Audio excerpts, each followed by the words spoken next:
Hey guys, how's it going? My name is Adam. Today I'm going to show you how to find in sync contacts on Instagram. So first of all, just go ahead and open up the Instagram app, all right? And as you can see right here, this is my home feed, right?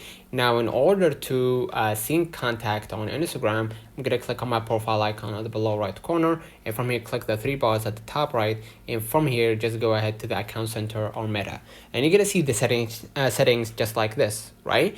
Now I'm gonna just go ahead right here to the permission and information, and from here you're gonna see upload contact. So I'm gonna just go ahead right here and click on it, and basically what's gonna happen, you're gonna just go ahead and click the account that you want to upload the contacts to, right? And basically you just go ahead and download the Facebook app, and basically allow the connecting contacts on your Instagram, and basically you'll be able to upload your own phone contacts from your mobile phone to your Instagram. All right, let me know in the comments if this video helped you.